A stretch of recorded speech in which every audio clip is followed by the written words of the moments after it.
अस्सलाम वालेकुम dear students. आप देख रहे हैं मैथ विद सर्वर। आज आप इस वीडियो में आज के टॉपिक को समझेंगे। Rank of a matrix, let A be a non zero matrix, R is the number of non zero rows when it is reduced to echelon form या reduced echelon form. Example है हमारे पास एक 10। सबसे पहले आप इस पे रो ऑपरेशन लगा के इसको एचेलॉन फॉर्म में तब्दील करेंगे। पहला एलिमेंट 1 है, इसके नीचे वाले एलिमेंट को 0 बनाएंगे। फर्स्ट रो को -2 से मल्टीप्लाई करें, सेकंड रो में ऐड कर दें। -3 से मल्टीप्लाई करें, थर्ड रो में ऐड कर दें। फर्स्ट रो को इसी तरह लिखेंगे, -2 से मल्टीप्लाई करेंगे, सेकंड रो में ऐड कर देंगे। -2 + 2 0 आ जाएगा, माइनस माइनस प्लस हो जाएगा 0, 2 + 0 2 आएगा, -4 + 7 3 आएगा, 6 - 7 -1 आएगा। फिर -3 से मल्टीप्लाई करेंगे और थर्ड रो में ऐड कर देंगे। -3 + 3 0 आ जाएगा, 3 + 1 4 आएगा, -6 + 12 6 आ जाएगा, 9 - 11 -2 आ जाएगा। अब इस एलिमेंट की जगह पे हमारे पास 1 होना चाहिए, 2 की जगह। तो हम क्या करेंगे, पूरी रो को 2 से डिवाइड कर दिया, ये 0 आ जाएगा, ये 1, 3/2 -1/2। अब इसके नीचे वाले एलिमेंट को आपने 0 बनाना है, ऊपर वाले को बनाने की जरूरत नहीं।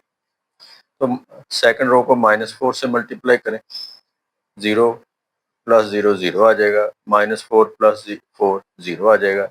जब 3/2 को -4 से मल्टीप्लाई करेंगे तो -6 आ जाएगा। इसमें प्लस करेंगे, ये भी 0 आ जाएगा। -1/2 को -4 से मल्टीप्लाई करेंगे, माइनस माइनस प्लस 2 बच जाएगा। 2 इसमें ऐड कर देंगे, -2 में 0 आ जाएगा। अब हम इसका रैंक लिखेंगे, ये एचेलॉन फॉर्म में तब्दील हो गया। अब देखें, इस रो के सारे एलिमेंट 0 है, इसको हम कहते हैं 0 रो। इन दोनों एलिमेंट रो के एलिमेंट सारे 0 नहीं है, इनको हम कहेंगे नॉन जीरो रो। तो नॉन जीरो रोज की जो तादाद है, जितनी रो है, वो उनको काउंट करेंगे, जैसे 1 2, तो 2 इसका आंसर आ जाएगा, 2 इसका रैंक बन जाएगा। System of non homogeneous linear equation है। नॉन होमोजेनियस कौन सी होती हैं? ऐसी इक्वेशन जिसके अंदर कांस्टेंट टर्म हो, वो नॉन होमोजेनियस होगी। अगर कांस्टेंट टर्म नहीं होगी तो वो होमोजेनियस होगी, उसका नेक्स्ट आर्टिकल आएगा। 3 लीनियर इक्वेशन इन 3 वेरिएबल्स, ये तीनों इक्वेशन है, इसको हम कहते हैं system of non homogeneous linear equation in 3 variables x, y and z। d1 d2 d3 जो है ये नॉन जीरो कांस्टेंट कहलाता है। कंसिस्टेंट और इनकंसिस्टेंट क्या है? कंसिस्टेंट है कि अगर कोई लीनियर सिस्टम है हमारे पास, सिस्टम ऑफ लीनियर इक्वेशन का सिस्टम है, वो कंसिस्टेंट होगा कब? एक तो उसका सोल्यूशन एग्जिस्ट करे, यूनिक सोल्यूशन हो, या उसके इन्फिनिटी सोल्यूशन हो। दोनों सूरतों में सिस्टम जो है वो कंसिस्टेंट कहलाता है। और इनकंसिस्टेंट क्या है? A system of linear equation is said to be inconsistent if the system has no solution। अभी हम इन दोनों को एक एग्जांपल करेंगे, एग्जांपल नंबर 11। लेकिन उससे पहले देखें कि हम system of non homogeneous linear equation को कितने तरीकों से हल कर सकते हैं। नंबर 1 है यूजिंग एचेलॉन या रिड्यूस एचेलॉन फॉर्म। नंबर 2 है मैट्रिक्स इन्वर्शन मेथड। तीसरा है क्रैमर रूल के जरिए। फिलहाल हम एचेलॉन और रिड्यूस एचेलॉन फॉर्म वाला मेथड यूज करेंगे। तो एग्जांपल नंबर 11 है हमारे पास, solve this system following and explain a consistent and inconsistent system. अब हमने देखना है कि कंसिस्टेंट और इनकंसिस्टेंट सिस्टम क्या है। ये हमें 3 पार्ट उसने दिए हुए हैं। फर्स्ट पार्ट को हम हल करेंगे। सबसे पहले देखें, इसका एक मैट्रिक्स लिख लिया हमने कोएफिशिएंट का, 2 5 -1, 2 5 -1, 3 4 2, 3 4 2, 1 -2, 1 2 -2। अब ये जो राइट साइड वाली वैल्यूज हैं इक्वल के साथ, वो यहाँ पे हमने डॉट के बाद लगा दी। इसको हम कहते हैं ऑगमेंटेड मैट्रिक्स। आमतौर पर इसको हम कैपिटल ए और स्मॉल बी से रिप्रेजेंट करते हैं। अब हम इसको एचेलॉन फॉर्म के जरिए सिस्टम को हल करेंगे और इसका सोल्यूशन फाइंड करेंगे, या रिड्यूस एचेलॉन फॉर्म के जरिए हल करेंगे और सोल्यूशन फाइंड करेंगे। सबसे पहले हमने इस सिस्टम को लिख लिया है। अब यहाँ पे 2 है, यहाँ पे 1 होना चाहिए, इस कॉलम के अंदर यहाँ पे एक 1 लिखा हुआ है तो हम इसके साथ इसको इंटरचेंज कर देंगे। फर्स्ट रो और थर्ड रो को इंटरचेंज कर दिया है, थर्ड रो को फर्स्ट की जगह पे लिख दिया, सेकंड वैसे ही, और फर्स्ट को थर्ड की जगह पे लिख दिया। इसके बाद इस 1 के नीचे वाले एलिमेंट को 0 बनाएंगे हम। यहाँ पे देखें आप, फर्स्ट रो को -3 से मल्टीप्लाई करेंगे, सेकंड रो में ऐड कर देंगे। फर्स्ट रो को -2 से मल्टीप्लाई करेंगे, थर्ड रो में ऐड कर देंगे। फर्स्ट रो आप इसी की इसी तरह लिखेंगे। जब आप इसको -3 से मल्टीप्लाई करेंगे, -3 + 3 0 आ जाएगा, -6 + 4 -2 आ जाएगा, 6 + 2 8 आ जाएगा, 9 + 11 20 आ जाएगा। फिर -2 + 2 0 आ जाएगा, -4 + 5 1 आएगा, 4 - 1 3 आ जाएगा, 6 + 5 11 आ जाएगा। ये सिस्टम इसमें हमने ये रो ऑपरेशन लगा के इसको 1 के नीचे वाले एलिमेंट को 0 बना दिया। उसके बाद हम क्या करेंगे, इस 1 की -2 की जगह पे 1 बनाएंगे। या तो हम इन दोनों को इंटरचेंज कर लें या इस पूरी रो को -2 से डिवाइड कर। यहाँ पे हमने इसको -2 से डिवाइड कर दिया, हमारे पास ये वाला सिस्टम आ गया, मैट्रिक्स आ गया। इसके बाद इस 1 के नीचे और ऊपर वाले एलिमेंट को 0 बनाएंगे। हम क्या करेंगे, सेकंड रो को थर्ड में से वैसे माइनस कर देंगे और -2 से मल्टीप्लाई करके फर्स्ट रो में ऐड कर देंगे।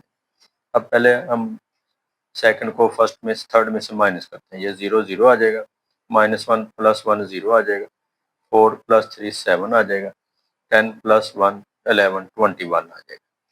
अब इसी रो को -2 से मल्टीप्लाई करके फर्स्ट रो में 0 + 1 1 आ जाएगा, -2 + 2 0 आ जाएगा,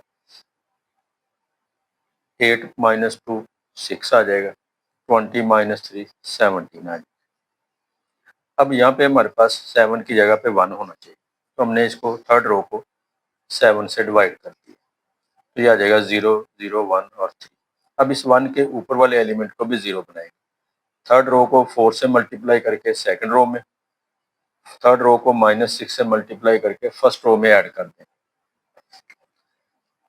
ये 0 वाले नंबर तो ऊपर वाले वैसे ही आ जाएंगे, 4 - 4 0 आ जाएगा, इसको 4 से मल्टीप्लाई करेंगे, 12 - 10 2 आ जाएगा, फिर -6 से मल्टीप्लाई करेंगे, -6 + 6 0 आ जाएगा, -18 + 17 -1 आ जाएगा।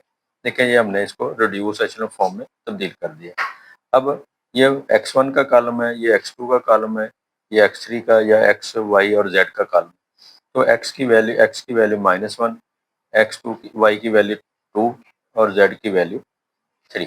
देखिए हमारे पास ये यूनिक वैल्यू आ गई। तो इस तरह हमारे पास इसका यूनिक सोल्यूशन आ जाएगा। तो इसको हम कहेंगे the system is consistent.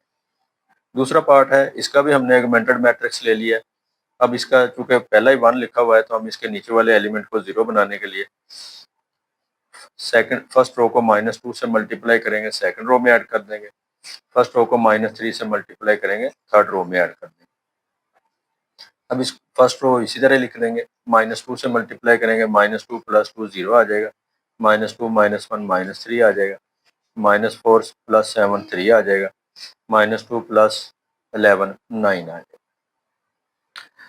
First row को -3 से मल्टीप्लाई करेंगे, -3 + 3 0 आ जाएगा, -3 + 5 2 आ जाएगा, -6 + 4 -2, -3 -3 -6। अब हमारे पास इस -3 की जगह पे होना चाहिए 1, तो सेकंड रो को -3 से डिवाइड कर दिया। उसके बाद इस 1 के ऊपर और नीचे वाले एलिमेंट को 0 बनाएंगे। ऊपर वाला बनाएंगे तो इसमें माइनस कर लेंगे, इसको माइनस कर लिया 0 आ गया, ये माइनस माइनस प्लस 1 + 2 3 आ जाएगा, ये 3 + 1 4 आ जाएगा। इसको -2 से मल्टीप्लाई करके इसमें ऐड कर लेंगे, 0 का 0 आ जाएगा, ये -2 + 2 0 आ जाएगा, ये 2 - 2 0 आ जाएगा, 6 - 6 ये भी 0 आ जाएगा। अब यहाँ पे देखें हमारे पास थर्ड रो के सारे एलिमेंट 0 आ गए। अब ये देखें कि ये वाला जो सिस्टम है, सिस्टम के अंदर ये वाला जो पार्ट है, ये मैट्रिक्स ए कहलाता है, और जो सारे वाला हिस्सा है उसको हम कहते हैं ए बी। अब देखें रैंक ऑफ ए का रैंक क्या है, ये मैट्रिक्स ए है, इसका रैंक 2 है, 1 2 नॉन जीरो रोज। और रैंक ऑफ ए बी क्या है, ये भी हमारे पास 2 ही है, पूरे मैट्रिक्स का जो रैंक है ये भी नॉन जीरो, ये भी नॉन जीरो, ये तो जीरो हो गई, इसका भी रैंक 2 है। अब ये याद रखें कि अगर रैंक ऑफ ए और रैंक ऑफ ए बी के बराबर आ जाए, rank of A rank of A B के बराबर आ जाए, और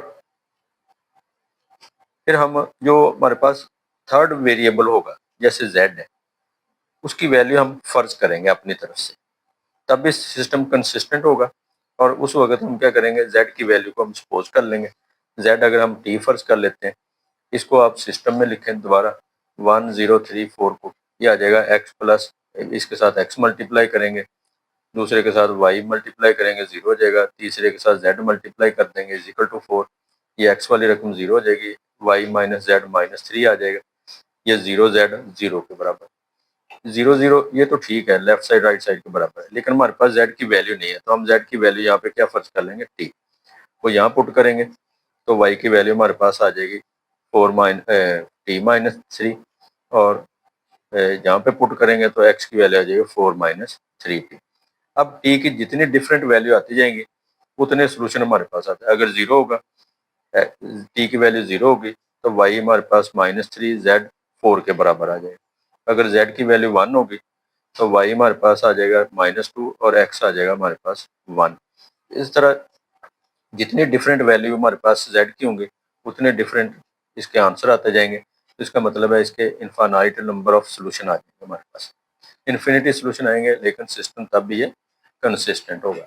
थर्ड पार्ट देखें इसका, थर्ड पार्ट में भी हमने ऑगमेंटेड मैट्रिक्स लिख लिया है, बाई चांस इसका भी यहाँ पे 1 है तो इसके नीचे वाले एलिमेंट को हमने 0 बना लिया, यहाँ पे -4 है, -4 से हमने इसको डिवाइड कर दिया है, 1 बना लिया, इस 1 के ऊपर नीचे वाले एलिमेंट को 0 बना लिया, बाई चांस यहाँ पे भी 0 आ गया। अब देखें ये वाला हिस्सा जो है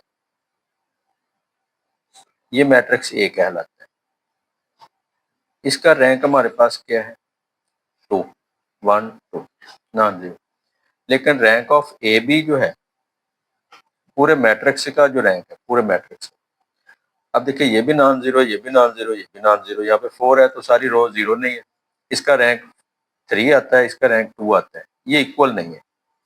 तो इसका मतलब है इस सिस्टम का सोल्यूशन जो है वो एग्जिस्ट नहीं करेगा, और ये सिस्टम जो क्या होगा, सिस्टम भी हमारे पास हो जाएगा इनकंसिस्टेंट, और सिस्टम हैज नो सोल्यूशन, अब इसका कोई सोल्यूशन नहीं होगा।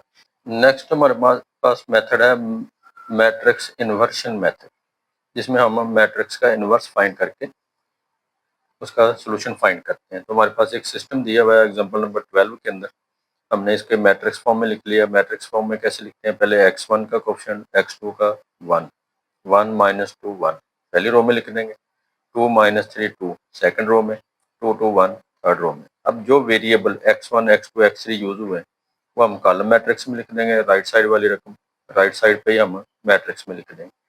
पहले को हम ए मैट्रिक्स, इसको ए फर्ज कर लेंगे, वेरिएबल वाले मैट्रिक्स को एक्स फर्ज कर लेंगे, राइट साइड वाली रकम के मैट्रिक्स को हम बी फर्ज कर लेंगे। अब ए मैट्रिक्स का अपने इन्वर्स फाइंड करना है, डिटर्मिनेंट फाइंड करेंगे। यहाँ पे डिटर्मिनेंट थोड़ा सा रो ऑपरेशन लगा के हल किया हुआ है, तो आप इसका डिटर्मिनेंट इस तरह भी फाइंड कर सकते हैं। पहला नंबर लिखें 1, पहली रो पहला कॉलम छोड़ के एलिमेंट लिख दें, दूसरे की अलामत तब्दील करें, +2 हो जाएगा, फर्स्ट रो सेकंड कॉलम छोड़ के बाकी एलिमेंट लिख दें, फिर +1 लिख के फर्स्ट रो थर्ड कॉलम छोड़ के बाकी एलिमेंट लिख दें। इस तरह इसका डिटर्मिनेंट हमारे पास आ जाएगा -1। अब चूंकि ये 0 के इक्वल नहीं है तो ये नॉन सिंगुलर मैट्रिक्स आएगा, इसका इन्वर्स एग्जिस्ट करेगा। तो ये जो AX = B है ये बन जाएगा X = A इनवर्स B, हमारे पास इक्वेशन बन जाएगी। अब A इनवर्स फाइंड करने के लिए हम क्या करेंगे, पहले इसका एडजॉइंट फाइंड करेंगे, एडजॉइंट फाइंड करने के लिए कोफैक्टर फाइंड करेंगे। ये कोफैक्टर फाइंड किए हुए हैं A11 A12 A13 A21 A22 A23 A31 A32 A33, ये सारे कोफैक्टर फाइंड किए हैं। कोफैक्टर कैसे फाइंड करने हैं आपने, A11 लिख के -1 की पावर 1 + 1, पहली रो पहला कॉलम छोड़ के बाकी एलिमेंट लिख देंगे, -3 2 2 1, -1 का स्क्वायर 1 आएगा, -3 -4 -7, इस तरह ये हमारे पास A11 आ जाएगा -7। इस तरह A12 A13 सारे फाइंड करने के बाद यहाँ पे लिख दिए और इसका हमने ट्रांसपोज ले लिया, पहली रो को पहले कॉलम में, दूसरी रो को दूसरे कॉलम में, तीसरी रो को तीसरे कॉलम में कन्वर्ट कर दिया, ये इसका एडजॉइंट ऑफ ए आ जाएगा। अब इसका इन्वर्स लिखेंगे। ए इन्वर्स होता है 1/a determinant into adjoint of A. तो इसका डिटर्मिनेंट हमने फाइंड किया -1, 1/-1, आगे ये एडजॉइंट मैट्रिक्स आ जाएगा, माइनस से मल्टीप्लाई कर दिया, ये इसका इन्वर्स आ जाएगा। अभी क्वेश्चन मुकम्मल नहीं हुआ, सिर्फ हमने इन्वर्स फाइंड किया। अब एक इक्वेशन हमारे पास है x is equal to A inverse B. इसका मतलब है इसमें आप ए इन्वर्स का ये मैट्रिक्स लिख देंगे, ये वाला ए इन्वर्स, और बी मैट्रिक्स लिख देंगे साथ, और लेफ्ट साइड पे हमारे पास एक्स मैट्रिक्स आएगा। एक्स मैट्रिक्स होता है हमारे पास है x1, x2 और x3 कॉलम मैट्रिक्स, वो हमने यहाँ पे लिख दिया। अब इसको मल्टीप्लाई करेंगे फर्स्ट रो को फर्स्ट कॉलम से, -28 आ जाएगा, माइनस माइनस प्लस 24 प्लस 5, फिर सेकंड रो से मल्टीप्लाई कर लेंगे 8 -6 प्लस 0, फिर थर्ड रो से मल्टीप्लाई कर लेंगे 40 प्लस -36 -5। इनको सिंप्लीफाई करें 1 to 1 आ जाएगा, -1 1 2 -1। तो x1 की वैल्यू 1, x2 की वैल्यू 2 और x3 की वैल्यू -1। ये इसका हमारे पास सोल्यूशन आ जाएगा। ये हम इन्वर्शन मेथड के जरिए हमने इसका सोल्यूशन फाइंड कर लिया, सिस्टम का सोल्यूशन x1 x2 x3 की वैल्यू फाइंड कर ली। अस्सलाम वालेकुम डियर स्टूडेंट्स, आप देख रहे हैं मैथ विद सर्वर। आज आप इस वीडियो में आज के टॉपिक को समझेंगे।